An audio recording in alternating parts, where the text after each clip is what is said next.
energia, né, de um ser, né, da comemoração do nascimento de um ser como Gautama, Buda, né, e a sua iluminação, é muito interessante, né, a gente comemorar um tipo de evento como esse, porque na verdade você está comemorando a iluminação de alguém, né? Isso é uma coisa, talvez uma das coisas mais bonitas. Talvez não, é o fenômeno mais bonito que pode acometer alguém. Numa reencarnação, haver o desabrochar da consciência, genuinamente falando, né? O Eckhart, ele coloca que ele compara a iluminação como um processo que é eu expliquei isso acho na primeira aula, que é um processo, né, que não é uma coisa que é algo linear, não é uma coisa que você vai assim, né? Na verdade é algo que mais se assemelha a uma coisa assim. Você começa aqui e de repente você interrompe o teu processo aqui e migra para o outro. Então essa descontinuidade é exatamente essa mudança radical, né, que você pode passar e você deve passar e você precisa passar, que a gente chama então de iluminação ou despertar ou desabrochar da consciência, né? Então essa descontinuidade no seu desenvolvimento, vamos entender isso, que o despertar da consciência é uma descontinuidade. Você sai de uma situação A para entrar numa B, completamente diferente. Mas não é uma linha só, ascendente? Pula assim? Não. A iluminação é como ele fala, é uma descontinuidade. Você sai de uma condição X e migra para uma Y. A qualidade é completamente diferente daquela que você estava. Por isso que... Como se fosse um salto. Por isso é que muitos, quando entram nesse estado, conquistam esse estado, falam realmente que aquela pessoa morreu. E morre de fato. Porque é uma outra configuração, é uma outra forma de se expressar, é uma outra forma de perceber, de interpretar tudo, né? Então ele coloca que esse salto, essa descontinuidade, ela acontece em todos os níveis da natureza, desde o nível mineral até o nível do homem. Então ele dá um exemplo, né? No nível mineral, uma pedra bruta, de repente se transformar a partir de pressão molecular e N outros fatores, num cristal translúcido. Então esse cristal translúcido ele seria exatamente o equivalente ao estado de iluminação de uma pedra. Muda completamente. Você pode, por exemplo, uma rocha com um cristal, né? E você pode, por exemplo, também associar um carvão exposto a altas temperaturas e altas pressões, se transformando num diamante. Olha que coisa impressionante, né? Quem, né, ao olhar um diamante, consegue acreditar que aquilo um dia foi um carvão opaco, escuro, enegrecido, sem harmonia, sem simetria, sem claridade, né? Então, o nível de pureza é completamente diferente. Então, quando você olha um diamante, quando você olha um carvão, você não consegue acreditar que aquilo ali tem a mesma característica. Um dia foi uma coisa. Você não consegue, né? A mesma coisa ele coloca das plantas. Então ele fala, né, que as flores, quando as flores elas desabrocham, a flor ela representa o estado de iluminação de uma planta. E isso é uma coisa muito interessante, porque seja em que nível for de iluminação de uma planta, de qualquer forma, seja em qual reino for, a iluminação ela sempre traz beleza, harmonia, não é? Sim. Traz algo diferente, algo que você consegue ver o reflexo de aspectos do divino naquilo. Então, você olha uma flor, A beleza que ele irradia é um aspecto divino. Quando eu faço satsanga, que é também uma cerimônia como essa do Vesak, as flores duram quase 15, 20 dias completamente perfeitas. Porque as flores que estavam ali, né? Sim. Impressionante. Exato. É uma energia assim. Nossa, impressionante. E aí, por exemplo, você vê um cristal translúcido, você vê algo refletido que não é desse mundo. Você sente aquela beleza, a claridade, né? A transparência, a simetria. Então você vê, nossa, isso aqui é uma coisa extraordinária. E todas essas coisas nos cativam de alguma forma ou de outra. Quando você vê uma planta, uma flor, nossa, que bonita, e você diz isso, na verdade você está reconhecendo Deus em você. Porque se você não tivesse como parte de si mesmo aspectos divinos, você não conseguiria reconhecer a beleza fora. É psicótico, né? Né? Não vê nada. Não identifica nada. Na verdade, ali é uma questão de deformação da percepção, né? Mas é interessante observar isso, que você consegue, quando o belo te atrai, seja um cristal, uma planta, né? É porque, na verdade, não é a planta que está vibrando. Na verdade, essa planta, com toda essa simplicidade que ela porta, ela consegue fazer você se conectar ou se sentir atraído pelo divino em você. Olha que profundidade é isso, né? Uma planta, ela consegue chamar Deus em você, porque você, nossa, que linda! Esse linda é o reconhecimento de uma dimensão muito mais profunda em você. E o Eckhart ele coloca que Buda e Jesus foram uma das primeiras flores do gênero humano que desabrochou. Tá? E obviamente que nesse desabrochar há uma explosão, né, de sabedoria, de harmonia, de paz. Então essas pessoas elas passam a ser literalmente canais ou portais para que esse fluxo divino possa atingir a dimensão na qual elas estão. Tudo bem? Por isso que eu acho muito interessante a colocação dele no livro, que ele coloca que tanto as plantas quanto os animais, elas estão cumprindo uma função que ainda nós não atingimos o estado de equilíbrio interior para cumprir. Então é o que ele fala, né? Elas são... Simplesmente são, né? Sim, e elas passam a ser doadoras de frequência. Nossa, é muito difícil. São canais, são portais. São elas que estão sustentando a condição planetária para que a consciência humana não se inconscientize de vez. Então a natureza à nossa volta, elas nos dota dessa condição, elas oferecem essa condição para que você consiga despertar sua consciência. Interessante, né?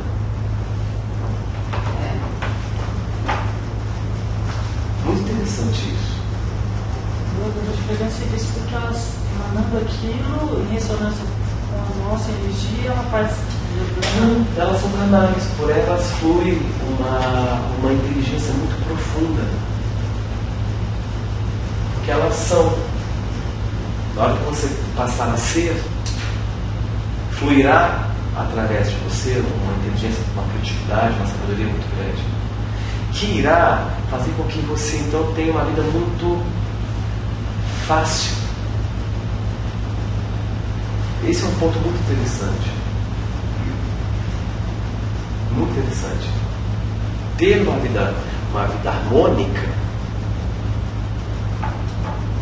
depende que a sua consciência ela atinja uma condição diferenciada.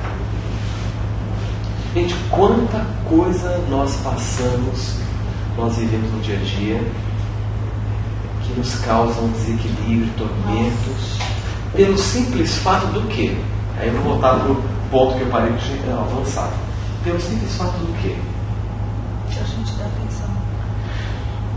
Não, a gente não. Porque você não tem que, você ainda não tem que, de repente. Mas tudo isso envolve uma coisa muito simples, pelo simples fato de nós não sabemos nos relacionar com os aspectos da realidade. Já parou para pensar nisso? Que tudo está contido numa coisa que a gente chama de relação.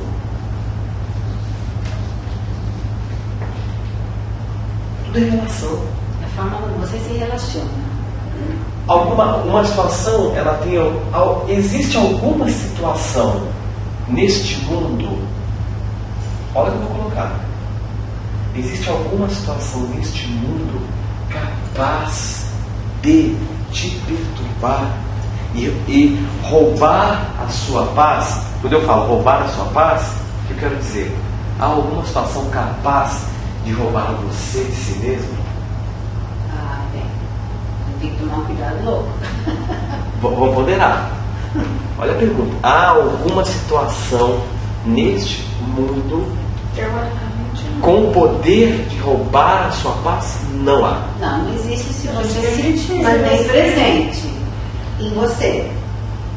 Vamos por partes. É isso que a gente precisa começar a entender. Não há nada neste mundo e ninguém capaz ou que tenha o poder de fazer você afastar de si mesmo, se afastar de si mesmo. Isso é incrível. Nada neste mundo tem esse poder. No entanto, nós nos afastamos. Talvez isso tenha se tornado algo muito corriqueiro e até fácil, né? Agora, porque, desculpa, por que você disse que não há nada? Deixa eu concluir. Vamos para os papos para você entender onde eu quero chegar. Porque se você não aguçar a tua percepção para isso que eu vou colocar hoje, você talvez ainda esteja resistindo a uma nova dinâmica. Então, na psicologia da iluminação, a proposta é modificar a sua dinâmica. O que quer dizer isso? Você precisa urgentemente resgatar certas referências que um dia você as possuía, resgatar certas referências de modo que você consiga alterar a sua dinâmica. O que é a sua dinâmica? De modo que você consiga estabelecer uma relação com as coisas e, obviamente, consigo mesmo no primeiro momento, para que a partir desta nova relação você se firme, se instale, se estabeleça definitivamente e permanentemente em si. Isso quer dizer, em outras palavras, na sua paz. Ou, em outros termos, desperte a consciência. Ilumine a consciência. É isso que eu quero discutir com vocês hoje. Tá? Por dois motivos. Porque essa é a tendência do universo. O universo precisa que você desperte. Mais do que nunca agora. Até 2000 anos atrás, isso ainda era uma urgência. Agora é. Hoje é uma urgência. Agora é uma urgência. Então, vamos entender isso. A dinâmica. Alterar a minha dinâmica. Resgatar referências para que eu altere a minha dinâmica de modo que, a partir de uma nova relação comigo mesmo e com o meio no qual eu estou me manifestando, eu me mantenha em conexão com o meu ser, em conexão com a minha paz, ou em conexão comigo mesmo. É isso? Essa é a ideia por trás do processo da iluminação. Aí voltemos para a pergunta que não quer calar. há algum poder neste mundo, alguma situação ou alguém capaz de separar você de si mesmo ou roubar a tua paz? Não há. Exato, não há. Mas por que então, Horácio, eu me sinto perturbado, sofrendo e causando desequilíbrios, provocando desarmonias na minha vida, sendo que, na verdade, o que eu mais quero é viver nessa plenitude, né? Que a espiritualidade me promete. Promete, sim. Não, a verdadeira espiritualidade te leva a isso. Tá? A verdadeira espiritualidade te leva a isso. Só que as pessoas não gostam de ouvir uma coisa que é essa aqui, ó. Quando a gente fala do processo da espiritualidade, está intimamente relacionado com a iluminação, porque você não consegue despertar a sua consciência se a sua postura, se a sua relação com as coisas não for espiritual. Ela pode ser linda, maravilhosa, bonitinha, plenamente social, sua postura, plenamente aceita socialmente, e por trás daquilo pode não haver nada de espiritualidade. No entanto, é aceita. Quer ver uma coisa que a gente pode colocar? Comum, né? A gente sabe disso. Então, por exemplo, a pessoa que ela é bem aceita no social, ela paga um preço muito grande, porque no mínimo ela vai ter que se descaracterizar um pouco para manter essa condição. E aí ela precisará fazer coisas que ela não gostaria de fazer, precisará passar por cima de si N aspectos. Então é interessante observar que através de um posicionamento plenamente aceitável, pode estar contido o mecanismo do seu desequilíbrio, da sua destruição, né? Então, quando a gente fala de espiritualidade, a gente começa e a gente adiciona este fator aqui, ó. Então a gente tem aqui a espiritualidade, tá? Que a gente define ou associa em coisas, né? Quando você pensa em espiritualidade, o que te vem em mente, por exemplo? O que você associa aqui? A espiritualidade eu associo como sendo a ligação entre o meu eu com o meu maior. Tá. Para mim vem conexão. Conexão. Conexão. Silêncio. Tá. Maravilhosa definição, ótimo. Aí vem a coisa. Começa a mudar o interesse. Se você vai ao programa de espiritualidade, é estar em conexão com o divino, é estar em silêncio, é conexão. Lindo. Aí se dá um salto. Tá, isso é maravilhoso. Horácio, como eu realmente desenvolvo isso no prático? Sentindo. Como é que eu trilho esse caminho no prático, Horácio? E aí eu cito uma palavra, aí todo mundo se estremece e se distancia. Fica apenas uma proforma. Eu fico em outro lugar, Horácio. Eu estou em busca da espiritualidade, estou frequentando uma coisa. Eu vou lá no centro. Centro espírita. Ou o próprio Collins. Vou no Collins. Faço um monte de curso bacana. Válido. Que bom. Tá? Mas tem outro detalhe. Tudo isso ainda não é espiritualidade genuína. Aí falta sentir, né? Idêntico, né? Olha outra coisa. Quando a gente fala de espiritualidade, gente, vocês não podem mais esquecer disso. Você fala de espiritualidade, você tem que lembrar que isso aqui é igual a uma coisa muito simples.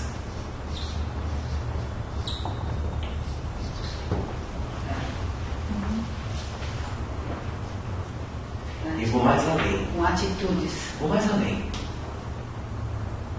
Você não pode falar, eu estou alimentando a minha espiritualidade, estou fazendo um curso. Não, tudo bem, isso é importante, mas ainda você não está na espiritualidade pura, não. Porque a espiritualidade começa a se tornar visível para você quando você, lá fora, no prático, Põe em prática. você, olha que eu vou colocar, isso é muito importante. Quando você lá fora, quando você tem essa consciência que você cai em si, nossa, peraí. Agora sim, eu estou começando a entender um pouquinho que é essa tal espiritualidade. Quando você chega lá fora, você, nossa, se eu chegar aqui fora, olha como eu vou colocar para vocês. Se eu chegar aqui fora, olha esse mundão que me aguarda aí para eu interagir. Chegou lá fora esse mundo. Em experiências. Todas elas canalizadas por uma inteligência maior para estimular-me. Todas elas sendo desenvolvidas para compor ambientes, para arrancar de dentro de você aquilo que há de mais nobre e puro. Está tudo lá te esperando.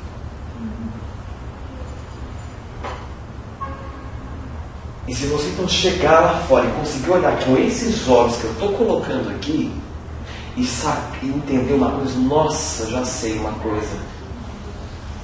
Que espiritualidade consiste em olhar para esse mundo e mudar completamente a minha relação com ele, de modo que nada e absolutamente nada consiga me arrastar para fora de mim. Nós estamos falando de uma coisa.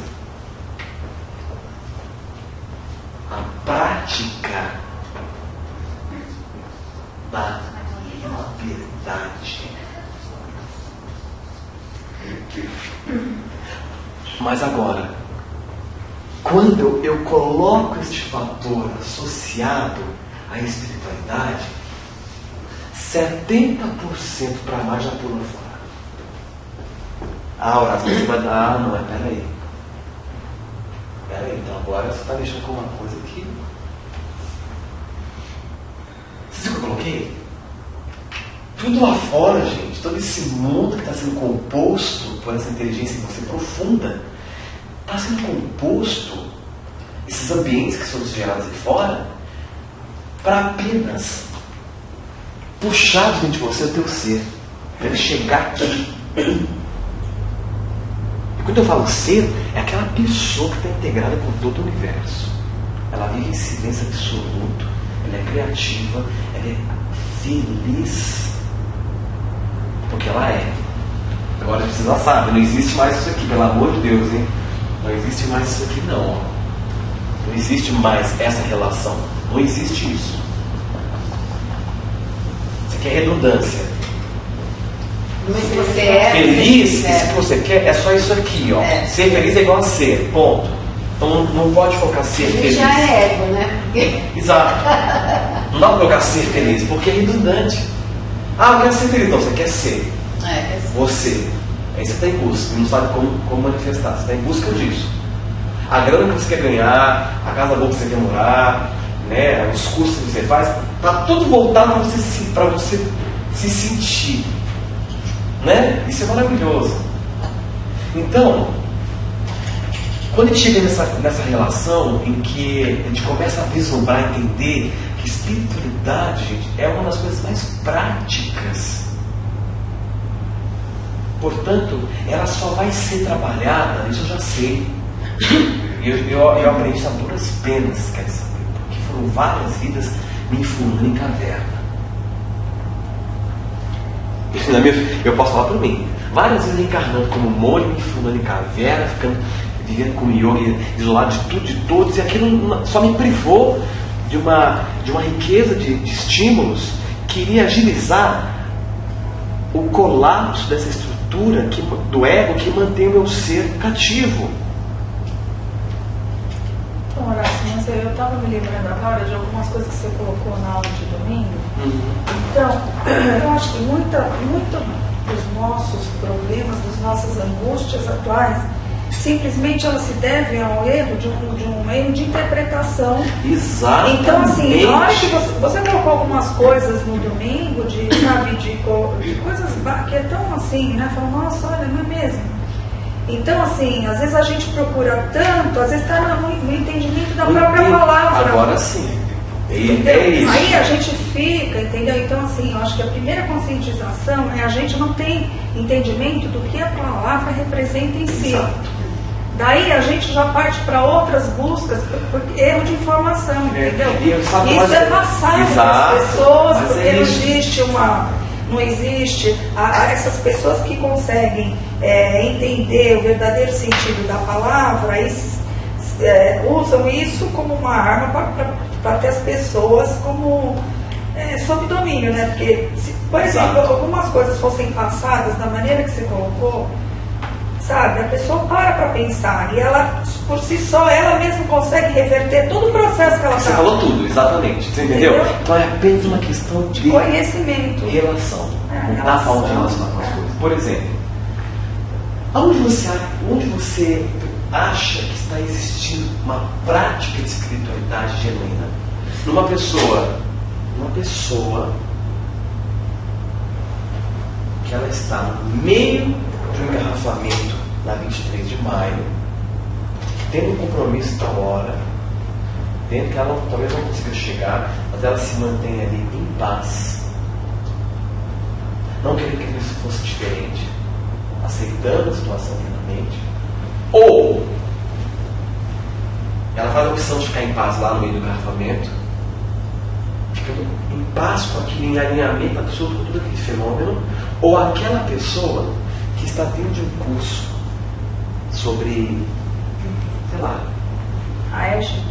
não se forçar no trânsito. Não, ou aquela pessoa que está lá assim, né? O sexo dos anjos, discutindo o sexo dos anjos num curso de metafísica. Aonde realmente está havendo espiritualidade? No trânsito. Por isso que eu fiz essa opção. Eu mudei muita ordem dos meus cursos, porque eu convivi com muitas pessoas no meio espiritual. Tá? Muitos anos. E eu comecei a notar que as pessoas, quando elas começam uma busca espiritual, na visão retrógrada, vamos falar assim, como você mesmo colocou, na busca da espiritualidade, elas se afastam disso. E elas se desorganizam, se desequilibram. Ficam... elas quebram a capacidade de adaptação com o meio.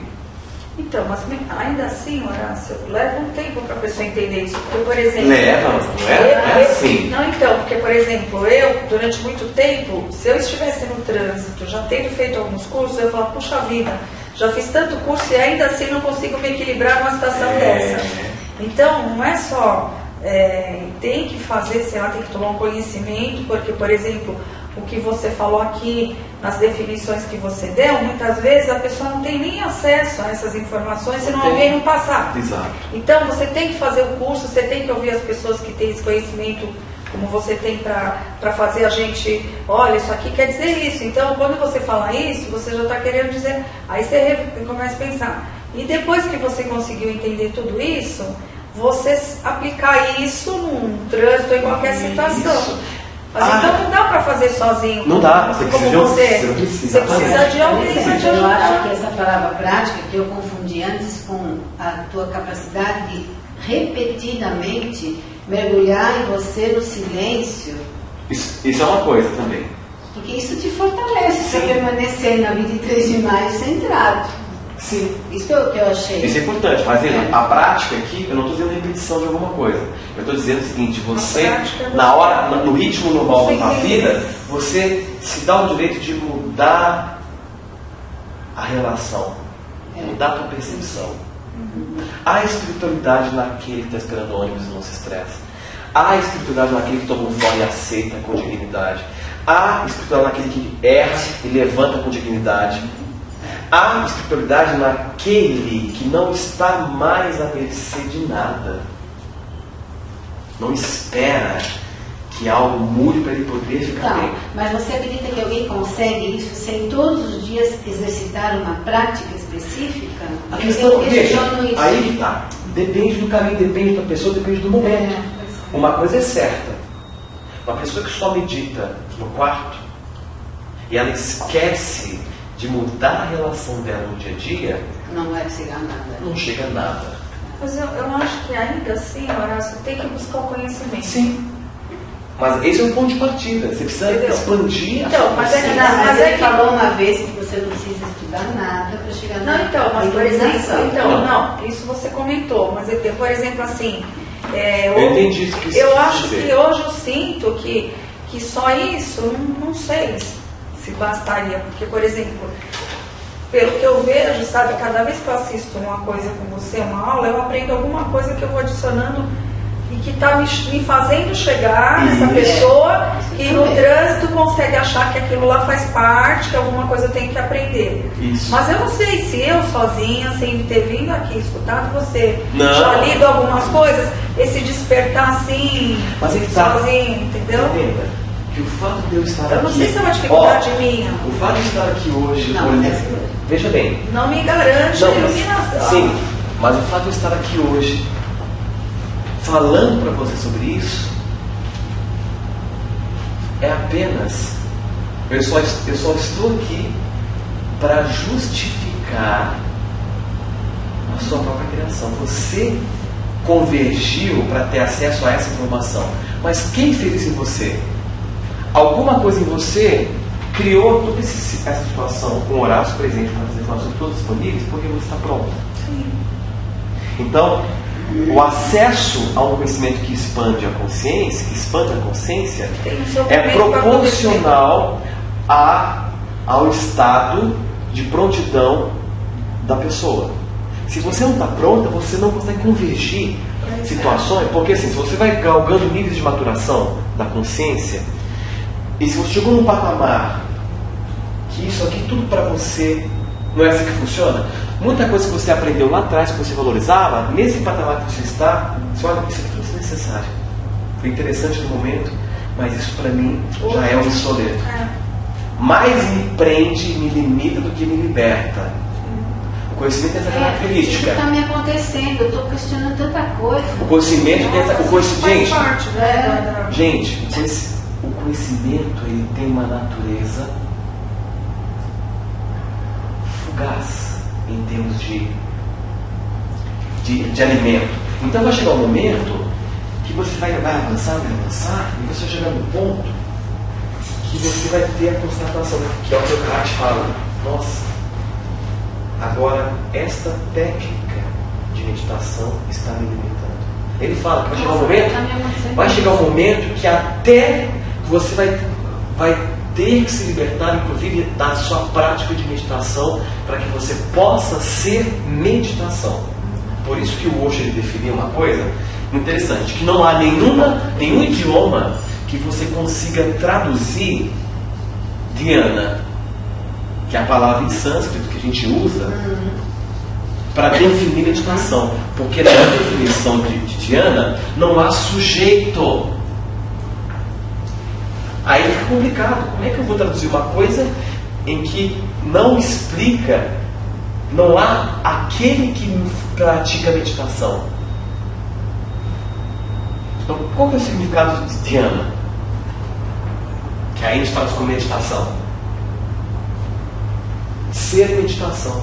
É assim que se define, que se traduz o sânscrito antigo. Dhyana. Ser. Ora, mas o que é isso? Obviamente a mente não consegue mais se relacionar com essa definição. Por quê? Porque para a mente é ilógico.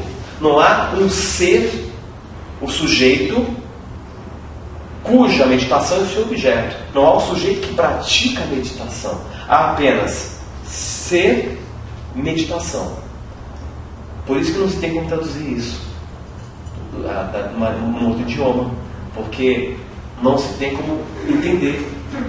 Mas agora, nessa nossa abordagem aqui dá para a gente começar a criar uma imagem disso. Que é o que o Eckhart fala, chega ao ponto que até a sua prática de meditação vai ter que ser jogada fora para que você possa ser meditação.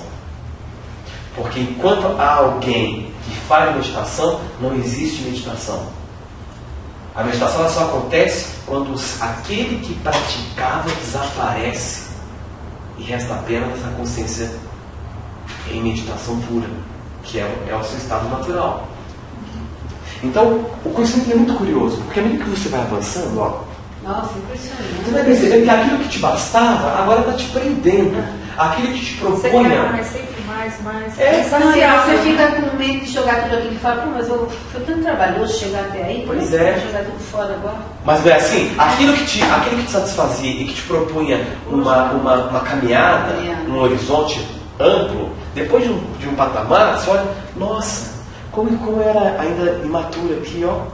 Olha, nossa, você vê, eu não preciso mais disso. Eu guardo como referência. Eu não estou negando que eu assimilei. Eu assimilo, permanece como referência. Mas aquilo já não tem mais um sentido na minha expansão. Porque a consciência ela vai se movendo, gente, num processo de expansão em que ela vai se liberando de tudo. Absolutamente de tudo. E é nessa estado de libertação máxima, quando restar apenas a liberdade, essa é a iluminação. Ou seja, quando restar apenas a consciência, aquela consciência que é capaz de olhar para todo esse mundo e estabelecer uma relação com as coisas em que ela, em nenhum instante, se perde de si. O que eu quero dizer? Em nenhuma circunstância você perde a sua paz. Em nenhuma circunstância você reage. Em nenhuma circunstância você sofre. E tudo parte de onde? De uma luz maior em mim, óbvio. Que aí o conhecimento vai te fornecer esse combustível para intensificar essa luz, para que a tua consciência consiga, então, ver de uma outra forma tudo. Aí, por isso que eu falo, o verdadeiro conhecimento é aquele que faz com que você se liberte do próprio conhecimento. Repete essa palavra. O verdadeiro conhecimento é aquele que te liberte do próprio conhecimento. Não que você vai rejeitar, não é isso. Você usa até o conhecimento que você um dia assimilou em ocasiões oportunas, mas você não está preso a ele. Você não está mais identificado com ele.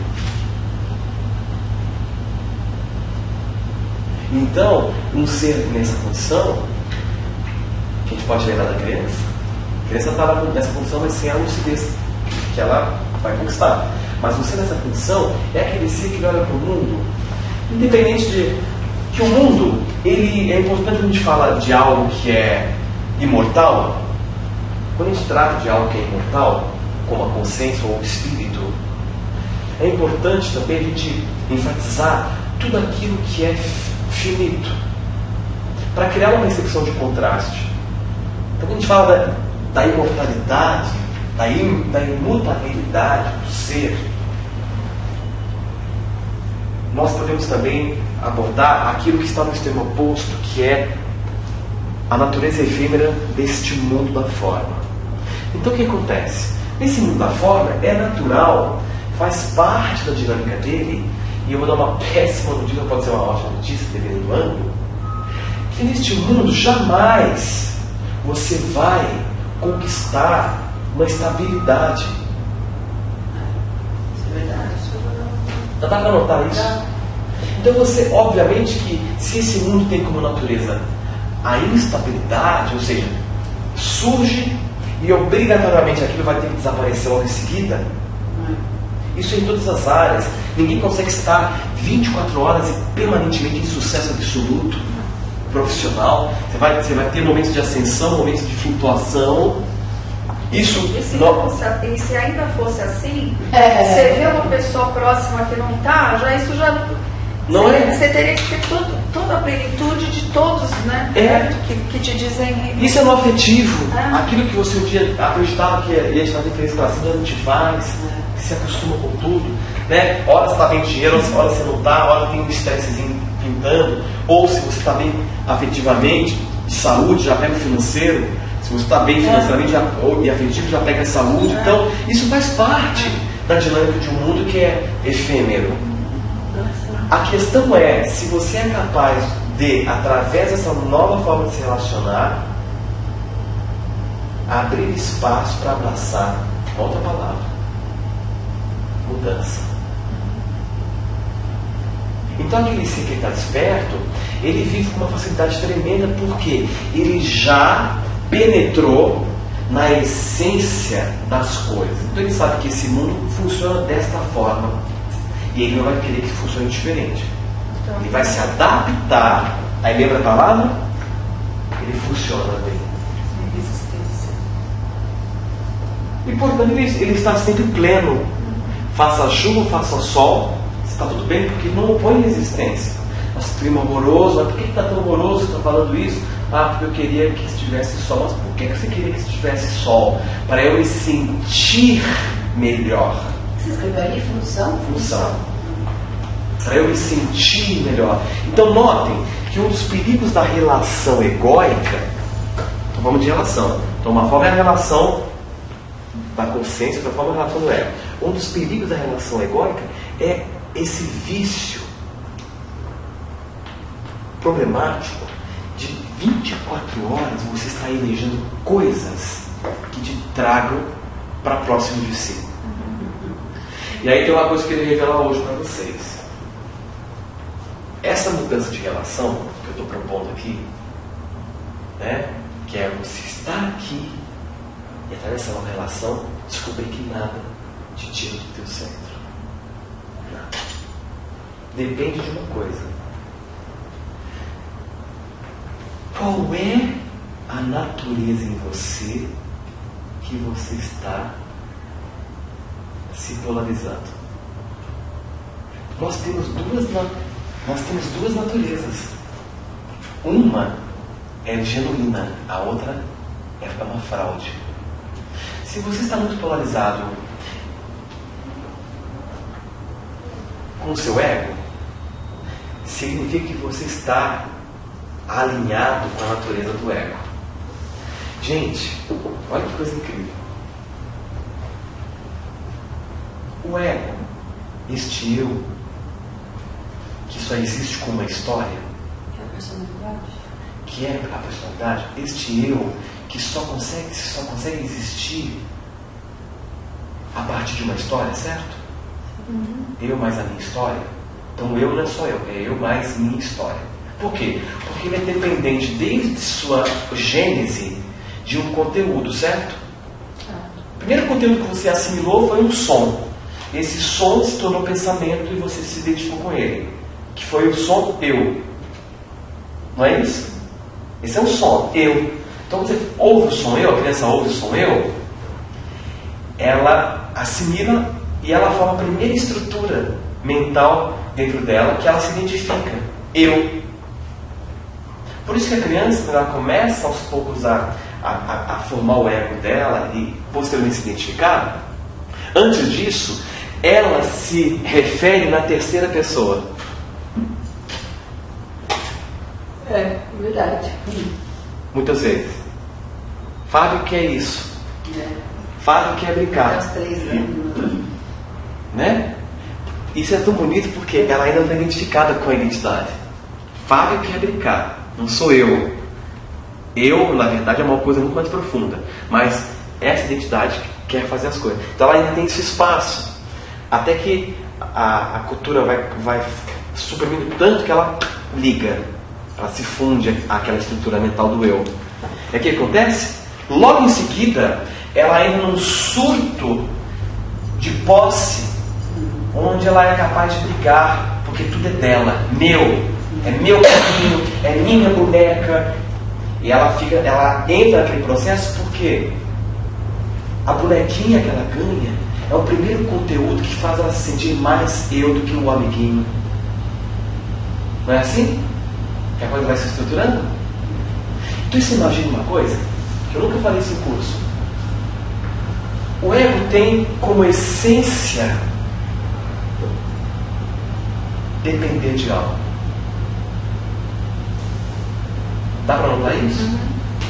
Então quer dizer que a natureza do ego é profundamente dependente de algo exterior. Desde sempre. Desde o primeiro momento em que o ego começou a ganhar uma forma. Então nada mais do que óbvio que uma pessoa atrelada, apegada a esta identidade egóica, se comporte como um ser profundamente dependente. Porque essa natureza que é uma fraude, que não é a sua natureza, mas você julga ser, é uma fraude, ela tem na sua essência a dependência. Então você aqui, identificado com esse ego, portanto sofrendo a influência da sua natureza, você irá entrar num nível de relação completamente destrutivo, que se opõe ao nível de relação que eu estou tentando colocar. Então, essa é uma descoberta, uma revelação. Essa forma de se relacionar com tudo à sua volta, que tem como essência uma natureza dependente, é exatamente o que faz com que você se lance à escuridão, ao caos, ao sofrimento. Então vamos prestar atenção. Esta forma de relação, essa forma de se relacionar com as coisas, baseada na natureza do ego, que é profundamente dependente, externo, né? Agora vocês entenderam por quê? Porque desde a essência ele precisou de um conteúdo para existir. Então uma pessoa que esteja ainda envolvida com essa pseudo-natureza, ela estabelecerá uma forma de relação consigo mesma e com tudo à sua volta, que a lançará para a escuridão. Entenda a escuridão como sofrimento, como perda, como desarmonia, como, né, situações desestruturadoras. Vocês estão entendendo? E essa forma de se relacionar se impõe frontalmente, contrariamente a isto. Isso aqui é o caminho do ser. Mas esse caminho não é aquele caminho filosófico, é um caminho prático, de que nas pequenas coisas você muda a relação e você então percebe que naquela situação, seja ela simples ou não, você se mantém na tua paz. Isso é espiritualidade. Eu vejo muitas pessoas, mas eu faço meditação assim muitos anos, eu faço não sei o quê. Eu só fico vendo. E eu vejo pela postura que aquela pessoa não tem espiritualidade. Não está ainda em contato com a espiritualidade presente nela. Então, porque a informação que ela teve de meditação foi uma errônea. Isso. E ela acha, entendeu? Então, assim, hoje eu consigo ver assim, do começo que você falou, né? Que a iluminação acontece, né? Como, né? Eu entendo assim, não sei, para mim fica mais claro pensando assim, acontece, mas seria um processo mais demorado se eu não tivesse o acesso ao conhecimento, Sim. se eu não buscasse esse conhecimento. Sim. Então, assim, eu acho que esse conhecimento, por exemplo, o fato de nós estarmos aqui buscando o esclarecimento de uma pessoa que tem essa consciência que você tem para fazer a gente ver por esse lado, acelera esse nosso processo. Isso, claro. Então, assim, eu acho que nós temos uma vantagem sobre as pessoas que ainda nem se despertaram para o fato de que elas precisam buscar o conhecimento, mesmo que seja uma ideia equivocada, num princípio, como a gente teve, hoje a gente está chegando à conclusão, porque a gente vem buscando isso para chegar até a conclusão que o que a gente aprendeu está errado. Isso. Mas tudo faz parte de uma etapa, concorda? Sim, então eu acho que foi válido isso tudo que você falou. Agora, a gente teve que passar. aonde eu queria chegar? Pode falar. Não, eu conheço pessoas que nunca tiveram acesso a nada, são pessoas humildes, mas elas, conversando, expressam tanta sabedoria, falam essas coisas que a gente ouve nos cursos, que o Horácio fala. Naturalmente, Sim, que já vem mas de alguns isso, pontos por atrás onde ela teve esse Sim, acesso, ela teve essa vivência. Ela puxou essa energia, essa coisa que ela disse. Agora, Horácio, esse ego aqui, tanto você se refere aqui, o que eu queria saber, esse ego é somatória de todos os egos anteriores, né? Porque, Sim. por exemplo, às vezes a gente analisando, que nem você falou de criança extremamente que é dela, ela fica... Por exemplo, às vezes eu observo, eu tenho sobrinhos que eles são extremamente assim, tudo, sabe? Assim, que, por exemplo, eles não tiveram essa referência. Nada. Então, assim, a gente tem que trabalhar esse ego de hoje, mas que é uma somatória de egos que vem vindo. Sim. E você consegue ver, por exemplo, no seu sobrinho, como é aquele ser, ele está fadado a um sofrimento tremendo lá na frente?